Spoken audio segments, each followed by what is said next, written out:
much of the story of women artists and the art they have created remain in shadow, yet to be discovered and appreciated. Productions, for the most part, have concentrated on the most famous ones, who have managed to become part of the canon of the history of art. But in order to fully appreciate and understand the important contributions of women artists, it's essential that we expand our study to include some lesser-known ones and explore the issues they've faced, the hurdles they've overcome, and the art inspired by their unique vision. Thanks to the decades of sage collecting practices of my museum, our collection has numerous fine pieces of art by women from a variety of time periods and cultures. So please join me as we discover the women of vision at the Museum of Art and Archaeology.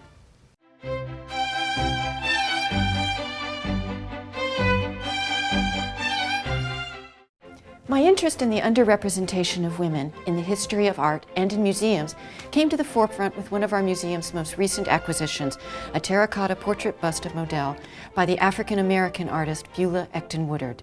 Born in 1895 in Cook County, Ohio, this artist has received very little recognition.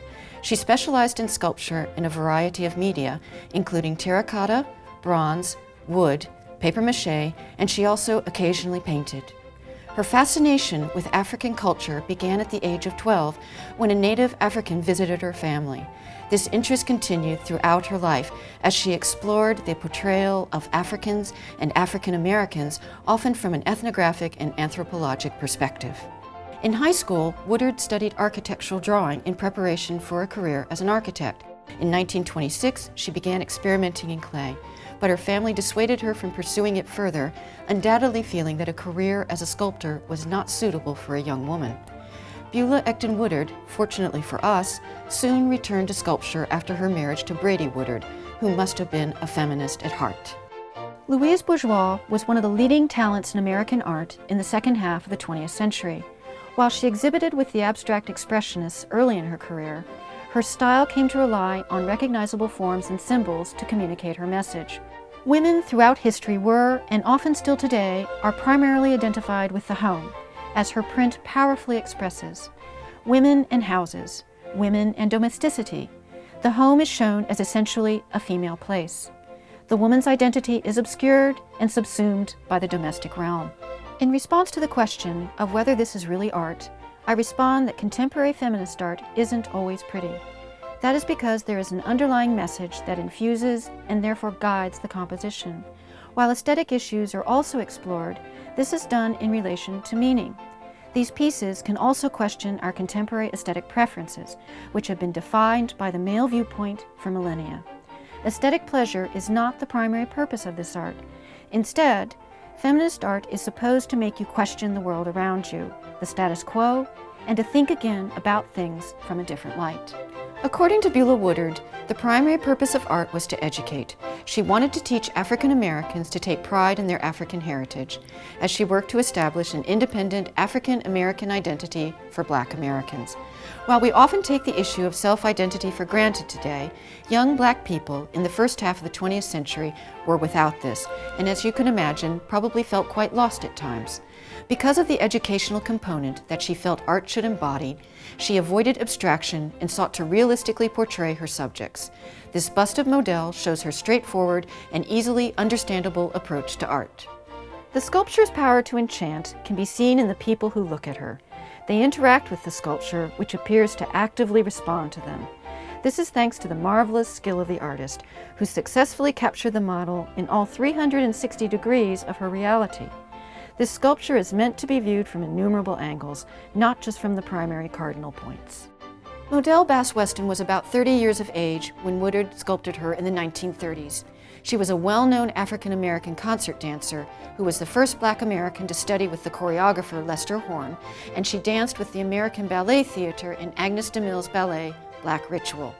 Woodard's sculpture captures that lively essence of Model. The bust seems to breathe with life.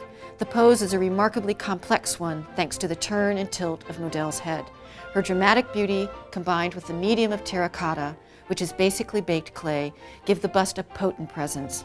A fundamental medium of artistic expression, clay, even after firing, reveals traces of the artist's touch. While Woodard encountered many obstacles in her life, she did not let them stop her. She became the first African-American artist to have a solo exhibition at the Los Angeles County Museum in 1935. She organized the Los Angeles Negro Art Association, and she continued to promote other artists while she remained involved in the community.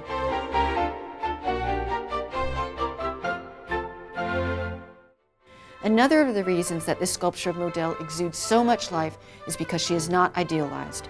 She looks very much as she did in real life, as seen in this black and white photograph of Model. This realistic approach runs contrary to the mode of representing women that was established in the Renaissance and which continued even into the 20th century. This profile portrait of a woman, painted by Fra Filippo Lippi around 1440 and now at the Metropolitan Museum of Art in New York City, sums up the issue. The idealized woman, as defined by men, became synonymous with beauty, which left the real woman out of the picture. I particularly like to use this painting by Lippi because if one looks to the left of the composition, one can see a man, her husband or suitor, who stands outside a window looking at the woman, who remains inside the home. The centuries of idealized representations of women by men continues to impact our self-image and our self-esteem. The impact of these romanticized images of women from the past, as well as the new ones produced every day, appearing virtually everywhere, have an effect on us and influence our response to what we see in the mirror, which hasn't had the benefit of airbrushing and a team of beauticians and cosmeticians. The images encourage women to hide imperfections so that they can approximate that ideal vision, which corresponds to the beautiful. The great thing about Model is that she confronts this issue straight on and she wins. Reality can be beautiful. Thus, beauty doesn't only correspond to an ideal vision of what a woman should look like. Beauty comes in an infinite number of variations.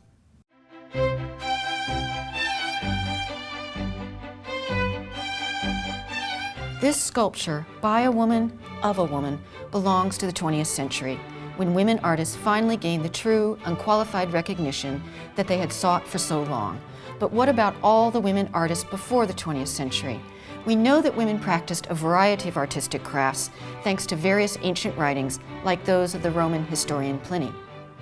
Ancient images of women engaged in artistic pursuits also survive, as seen in this ancient Roman fresco of a woman painter from the Naples National Archaeological Museum, and the female vase painter depicted on a Greek hydria from around 450 before the Common Era from a private collection.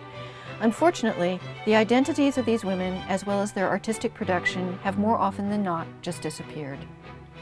This medieval manuscript page, made around 1200 in France, which is in our collection, can evidence the fact that women artists have been and continue to be overlooked.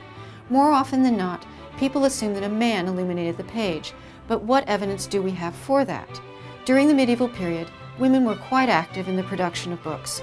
Just as male religious establishments had scriptoria for the production of books, convents could have a room dedicated to the copying and illustrating of manuscripts. While I can't illustrate the early history of women artists with objects from our collection, I still want to briefly show you a few select images of objects in other collections to give you an idea of the breadth and quality of this early activity, while simultaneously laying the groundwork regarding the obstacles women had to overcome. Fortunately, some of these early women artists left traces of their identity, and examples of their artistic production have survived, as seen in this delightful self-portrait of Guda. Guda was a German nun working in the 12th century, and she both signed and embedded her portrait in the letter D of the Homilary of St. Bartholomew in the Cathedral of Frankfurt am Main. Pleased with her work and desiring her authorship to be remembered, she included the inscription, "Guda, a sinful woman, wrote and illuminated this book."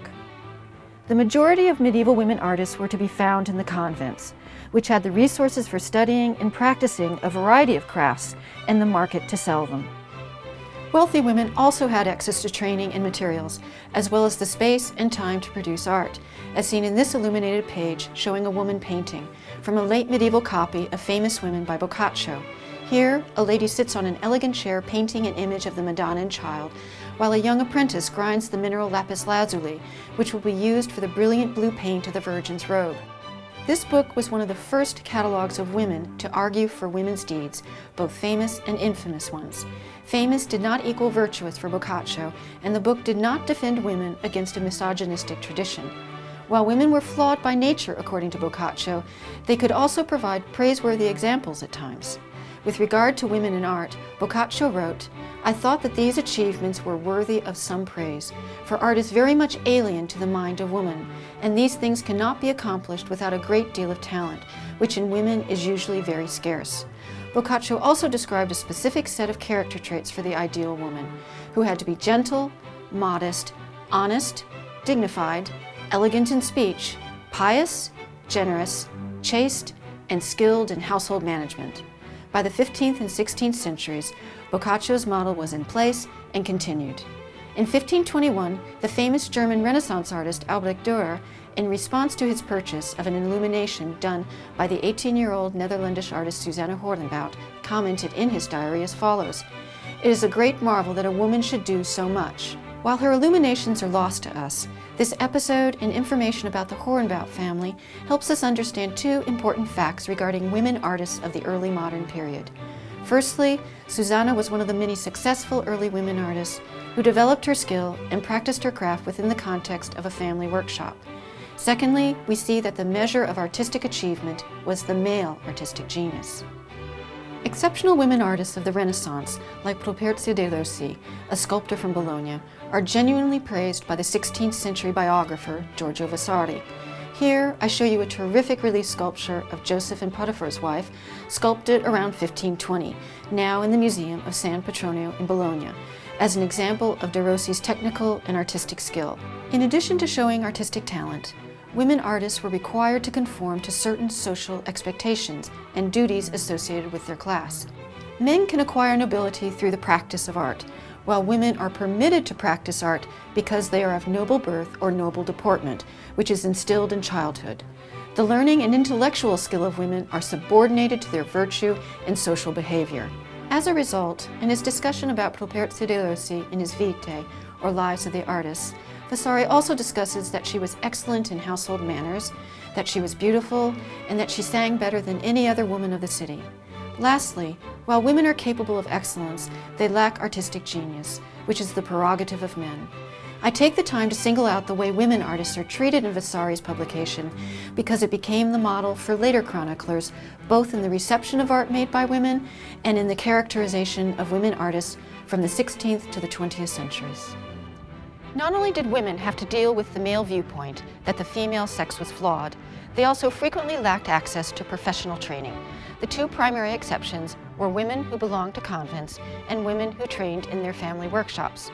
The Italian artist Lavinia Fontana can serve as an example of what female artists were able to achieve when permitted access to the necessary artistic education. She and other talented women artists found success in the Renaissance, creating significant pieces both for religious institutions and private patrons, who marveled at the craftsmanship of a woman.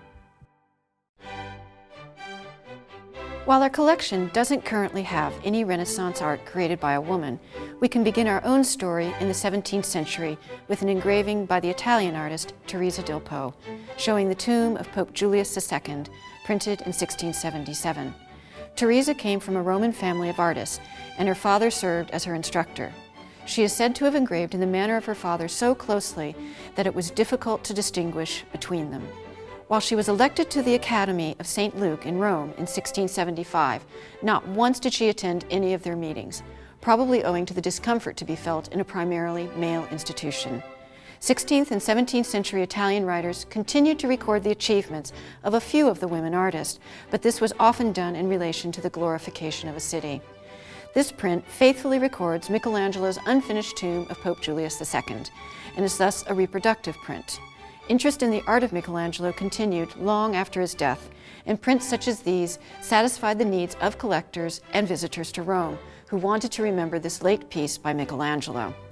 While 19th century reference books noted that she had painted in oil and etched a few plates in the style of her father, we have recently discovered in the last 20 years that she more importantly painted pastel portraits and portrait-like heads of saints, which played an important role in the early development of pastel portraiture, a genre which flourished later in the 18th century.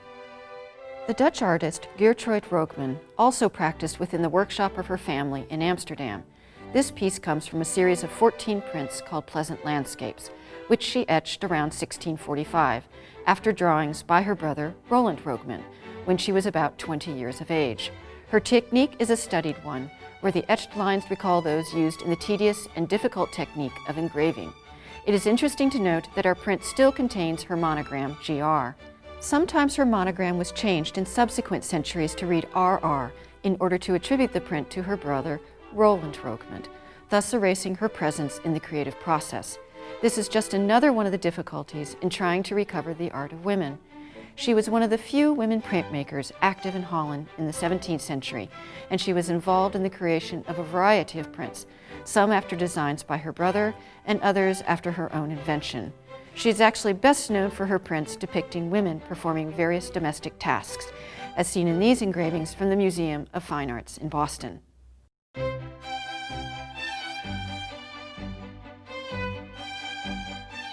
During the 18th century, things did not improve for women artists. They were barred from the academies in Rome and Paris, the major centers for acquiring an artistic education. This meant that they were also excluded from the current theoretical and intellectual debates. Unable to take life drawing classes, they remained unprepared to depict the human figure. Therefore, they weren't trained to paint history paintings, which were considered the most significant type of art being produced at that time. And while women were celebrated in the 18th century, the critique of them formed the basis for aesthetic judgments about art. Charles Cochin warned artists against applying color like a woman applying makeup. Rousseau, an 18th century philosopher and writer, believed in the separation of the workplace and home in modern capitalism, which rationalized the separation and oppression of women. He viewed them as inferior and felt that the sexes should be separated and that women had no capacity to contribute to art and civilization, apart from their domestic role. Finally, femininity became associated with nature, and the art of women was evaluated on what it revealed of femininity. The end result was that women had less and less access to the public sphere, which obviously affected their artistic production. Furthermore, the subject matter was judged in relation to whether it was appropriate and natural for a woman. Basically, this meant that women were not given the freedom to paint whatever they wanted.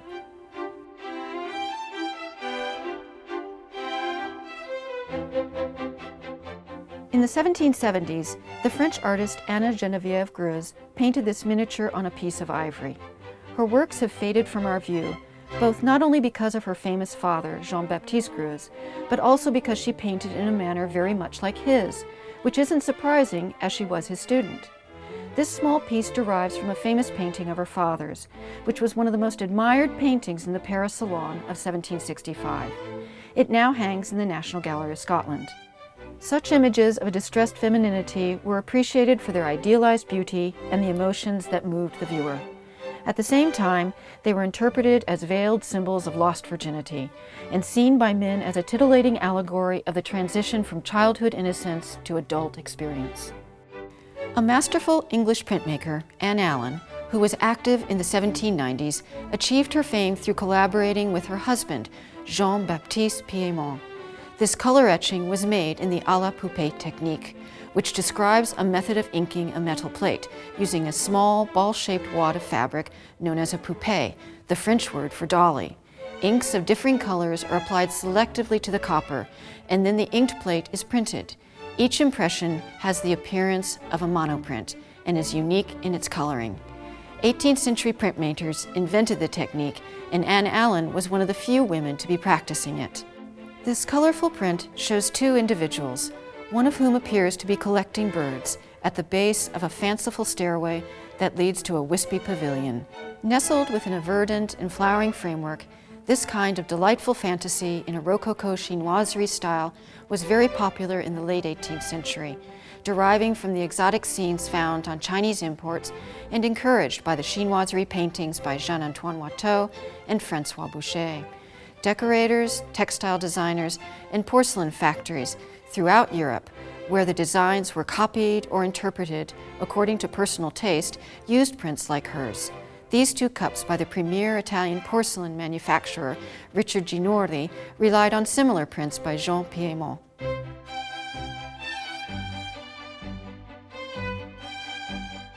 The sublimation of the woman artist reached its full extent in the 19th century. The division between potent men and submissive women widened, as did a woman's access to the public realm. Woman's art was biologically determined and an extension of their domestic role. Léon Lagrange sums the scene up best in his 1860 article in the Gazette des Beaux-Arts. Let men conceive of great architectural projects, monumental sculpture, and the most elevated forms of painting. Let women occupy themselves with those types of art which they have always preferred, such as pastels, portraits, and miniatures, or the paintings of flowers, those prodigies of grace and freshness which alone can compete with the grace and freshness of women themselves. While many women artists are lost to history, others leave only a faint echo. Camille Marie Bernard, who created this image of the Church of St. Ambrose in Milan, traveled to Rome and Florence between 1820 and 1827. While she is recorded as having been a painter, we only find evidence of her works in the realm of prints, like these picturing churches in Italy, which appeared in books. Fortunately, we know much more about the 19th century British artist Louise Bourgeois. She was a remarkably talented watercolorist, as seen in the exceptional level of detail used to describe the picturesque belfry of the 12th century church of St. Nicholas near Canterbury and the 14th century banqueting room at Haddon Hall. She came from a family of artists and first studied painting with her father before she began her career painting in oil. Soon thereafter, she chose to concentrate on watercolors, as did her father, and regularly exhibited in this medium.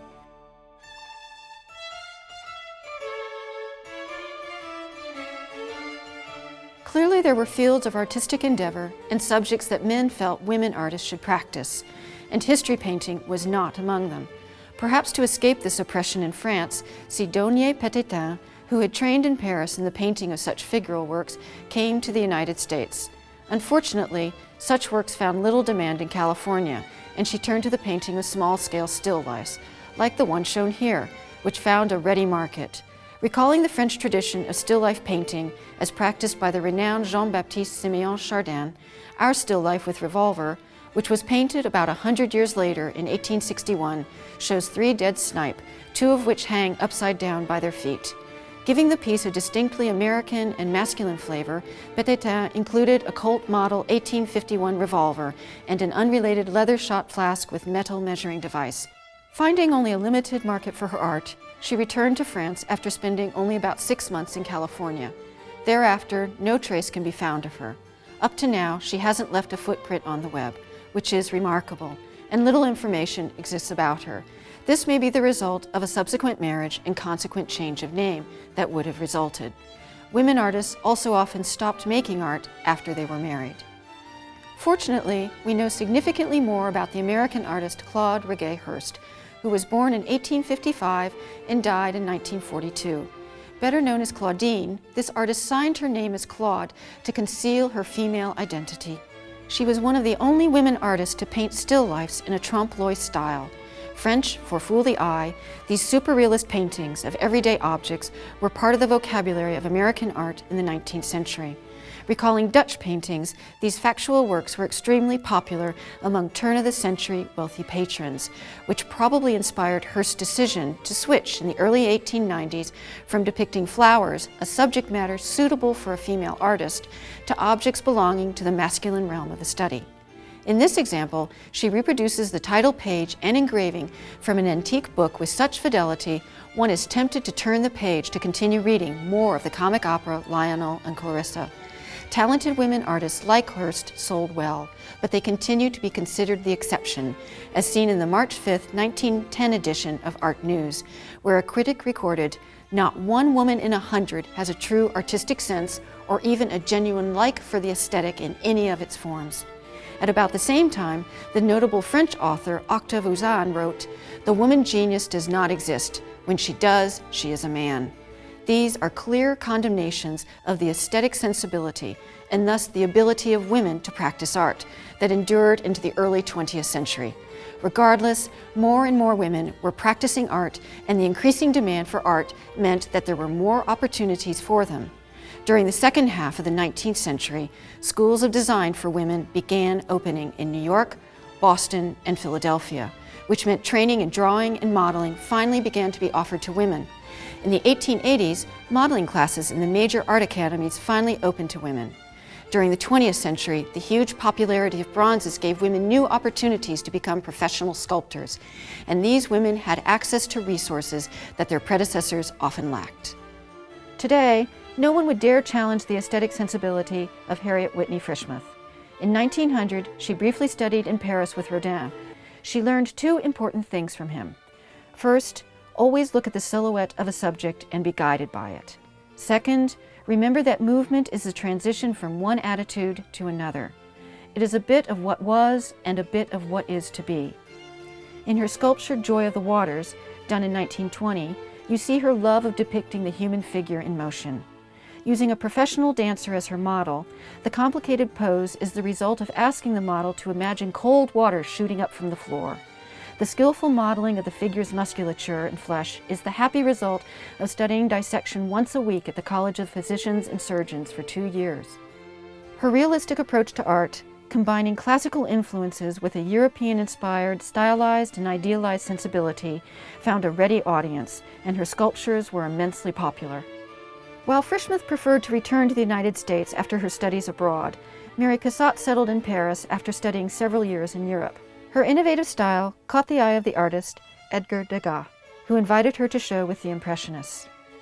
In 1880, she joined Degas in a project to create original prints. It is here that she demonstrated herself to be the most daring and innovative printmaker of all of the Impressionists.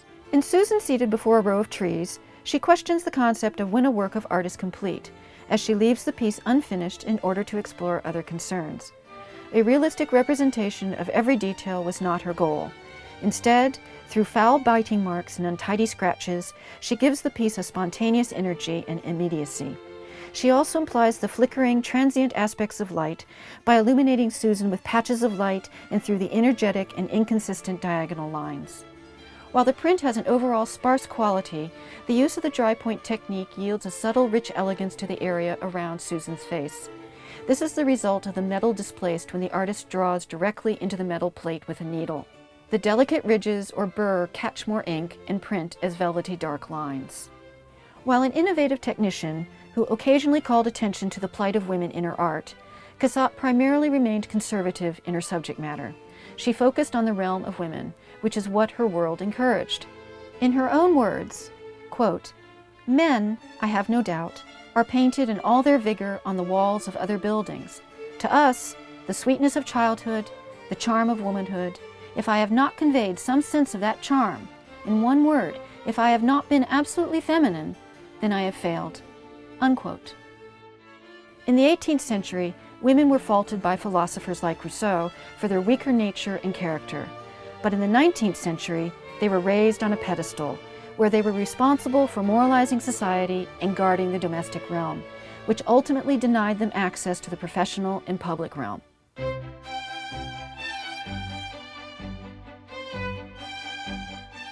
Things finally began to change late in the 19th and early 20th centuries. While women still faced opposition from the art establishment, they found innovative ways to circumvent the oppressive system.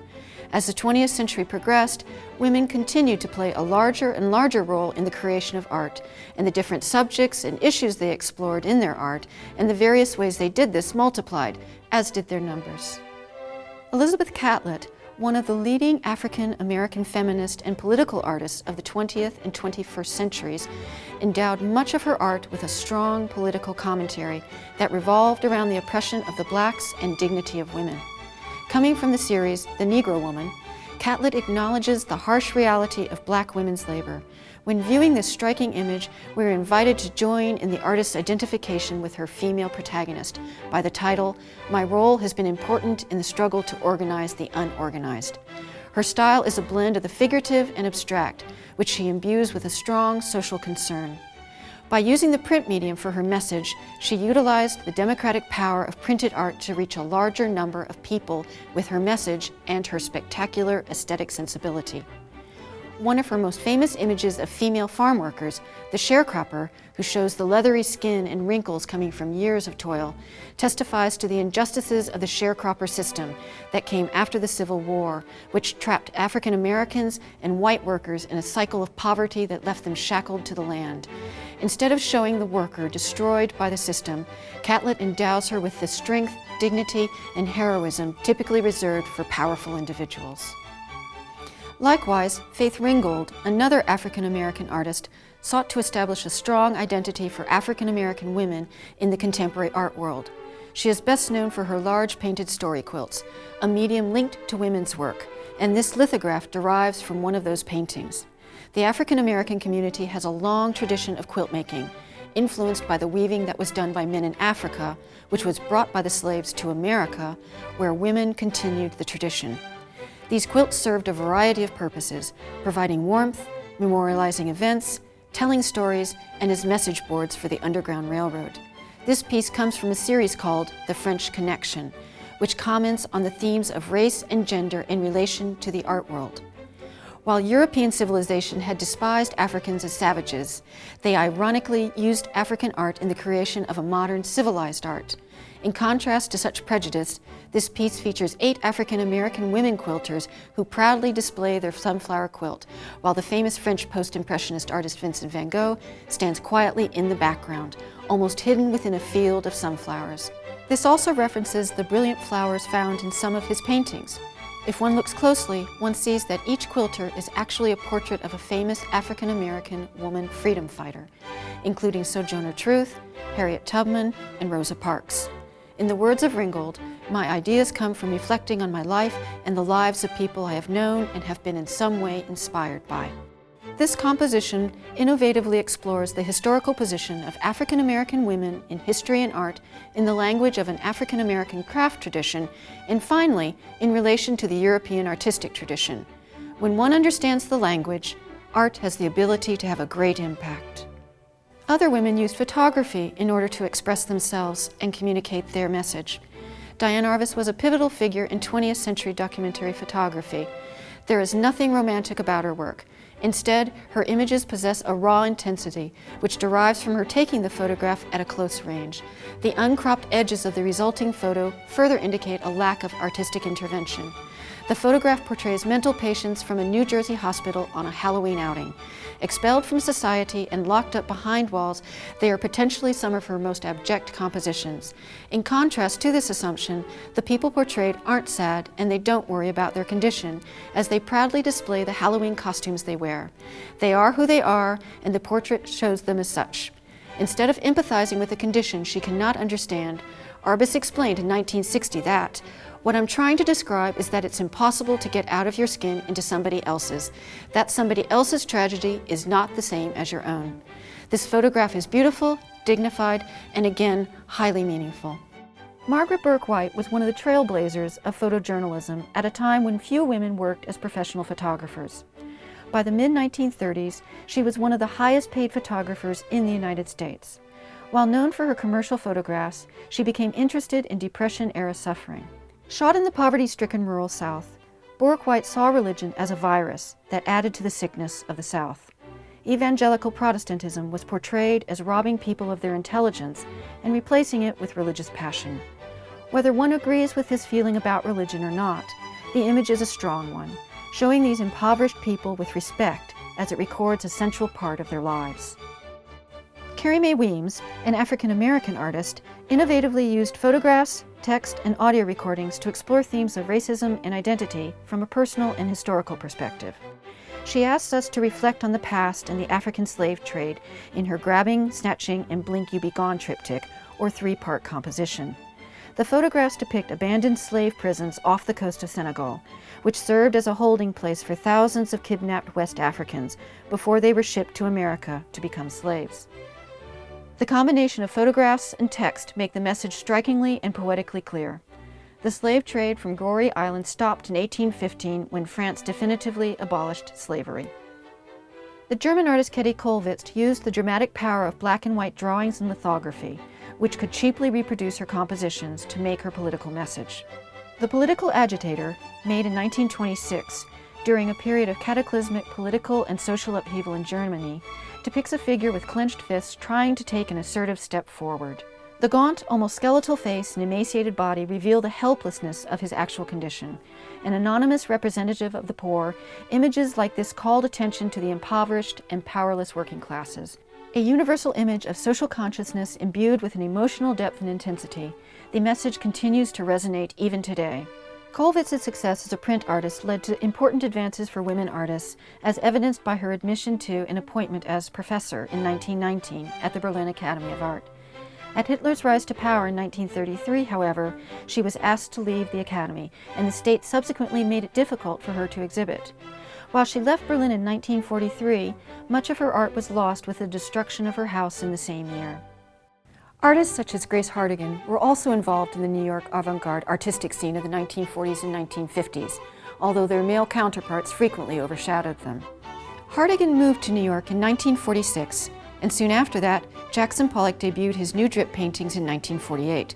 The abstract expressionist who had been experimenting for years exploded onto the world art scene. Hartigan was profoundly influenced by Pollock's solo exhibition, and her earliest works from 1948 to 1952 were large-scale abstract canvases that recalled those of Pollock and William de Kooning. Responding to the burst of creativity that surrounded her, Hartigan's paintings reveal a remarkable energy in the large gestural brushstrokes, bright colors, and sense of texture. Called the Gallo Ball, Hartigan innovatively introduced the element of collage into this painting by incorporating pieces of newspaper, which were then covered with bright colors. It's a remarkable record of a talented young female artist responding to the latest artistic developments in New York City. She was the only woman artist who participated in the famous New American Painting International Exhibition organized by the Museum of Modern Art in 1958 and 1959. Irene Rice Pereira was one of the foremost modernists of the 20th century. Unfortunately, geometric abstraction, which had appeared on the art scene during the 1910s, disappeared into the background with the arrival of the eye-catching and attention-grabbing, large-scaled abstract expressionist works. This is an excellent example of rectilinear geometric abstraction, which was influenced by Cubism, Russian constructivism, and the art of Piet Mondrian and the artists of the Bauhaus. Entitled Triangles, Pereira explores the issues of timelessness and endlessness in this intriguing composition. Thanks to her sophisticated use of color, pattern, light and shade, various rectilinear forms, and parallel and diagonal lines, she endows the piece with a remarkable depth. The longer one studies this work of art, the more one apprehends the complex spatial movements that recede and project at a variety of angles. Pereira liked to experiment with abstraction in order to clarify issues encountered in pictorial representations. Indeed, compositions like this one are a metaphor of the unknowable and immeasurable infinity of space, a concern which stemmed from Pereira's personal, scientific, and mystical investigations. Such pieces were also a remedy to what she felt was a European angst brought to our shores in the wake of the Holocaust, which had introduced a cynicism and a profoundly anti-female sensibility that boded ill for art in America. She also stated that while the works of art created by women were acquired by museums, they were rarely shown. Helen Frankenthaler was another groundbreaking artist as well as trendsetter. A proponent of abstract expressionism, she extended Pollock's technique of painting on unprimed canvases. She allowed thinner pigments to soak directly into the canvas, thus creating an intricate bond between image and support. As a result, the colors seemed to float in an undefined space. In 1953, the artists Morris Louis and Kenneth Noland both visited Frankenthaler's New York studio to study her staining technique, with which they both subsequently experimented. This print in the museum's collection, a lithographing etching executed later in the 1980s by Frankenthaler, shows her continuing interest in meditating on the ambiguities of space. Frankenthaler does this on two levels in this composition. She first considers the relationships between the linear threads and skeins that appear to radiate light as they float before a dense black background. The shifting relationship of these amorphous forms to the framing edge is then explored by means of the bright red border. Throughout her career, Frankenthaler experimented with form and materials as she continually questioned the relationship of foreground and background and the nature of space in her art. The British sculptor Barbara Hepworth produced some of the earliest abstract sculptures in England. She maintained a lifelong friendship with the artist Henry Moore, and their reciprocal influence was an important aspect of the parallel development in their careers. This lithograph comes from a suite of 12 prints called the Aegean Suite, created in 1971. In this series, Hepworth made analogies between the formal precision of geometric forms and famous sites of Greek culture. This composition, however, is only a fragment, which is also its title, and thus cannot be linked to a specific locale. Nonetheless, the elegant swirling brown ink of the background recalls a rich brown marble, while the uncolored semicircles reference the pure white marble quarried in ancient Greece and the sculptures that were carved from it. An exceptionally refined composition, the piece is a very interesting example of a sculptor's response to the two-dimensional realm of prints, and exhibits a presence on the level with a sculpture. Adeline Kent was a sculptor of great originality. While deeply rooted in surrealism, she was simultaneously influenced by the wave of abstraction hitting California in the 1930s. This combination of stylistic influences resulted in unique and moving works of art. Standing more than 3 feet tall, this untitled piece recalls the vertebra of a massive beast.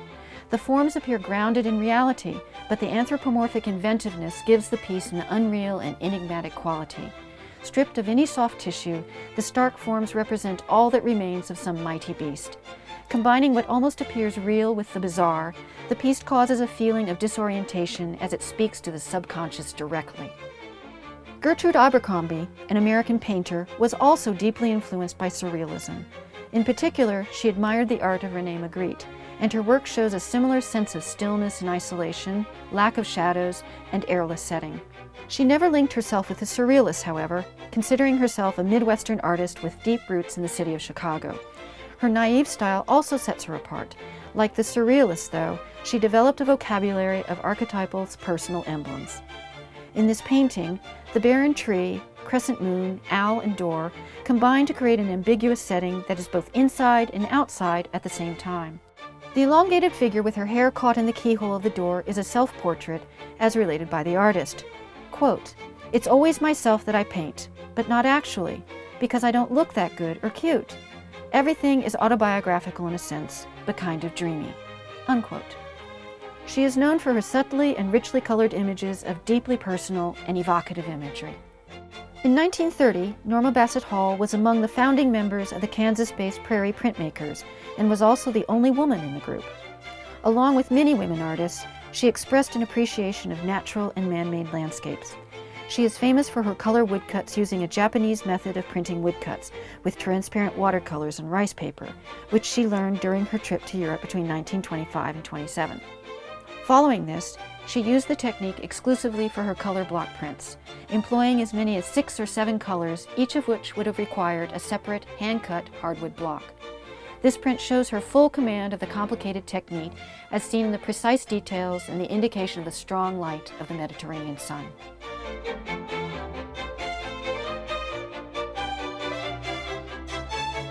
Suzanne Stevenson reveals her love of the creative process through her clay vessels made on a potter's wheel. Her work expresses itself through the unique physical form of each piece, which reveals her hand and personal choices in the irregular modeling and the thickly applied color slips.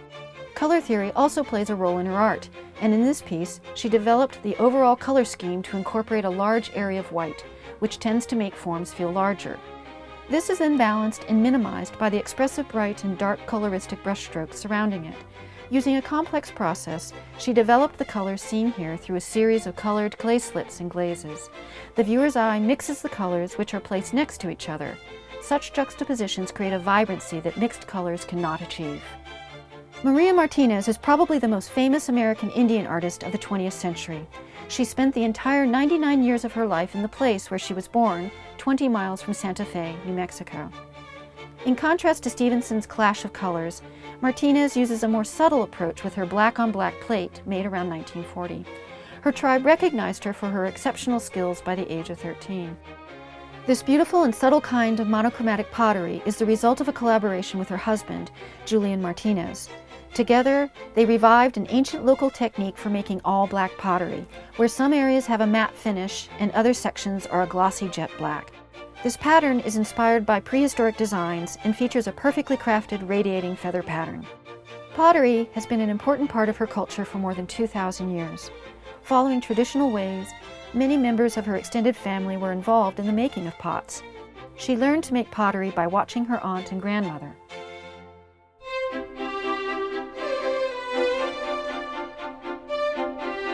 In her seriograph Kier Heel, made in 1992, Lorna Simpson focuses on the gender-specific object of the high-heeled shoe.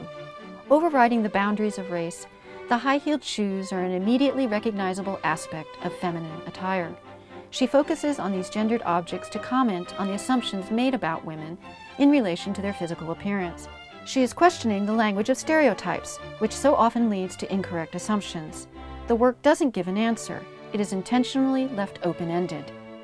With a career spanning over 50 years, Nancy Sparrow's work was groundbreaking, and the work of many other artists would not exist without her efforts. With her hand-printed banner, "We Come Full Circle." Made in 1996, Sacred and Profane 2 shows a feminist artist reacting to the secondary place of women. In society, the universal is the male. In her work, she tries to turn this around and universalize the female using a medium not typically associated with male artists. She co-opts images from a variety of time periods and cultures from around the globe to indicate the significant presence of women throughout time and the world. The activities shown are both famous and infamous ones. In her words, quote, "I have deliberately attempted to distance my art from the Western emphasis on the subjective portrayal of individuality by using a hand printing and collage technique.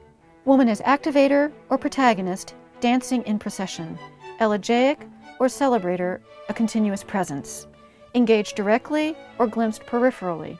The eye, as a moving camera, scans the re-imaging of women." Unquote.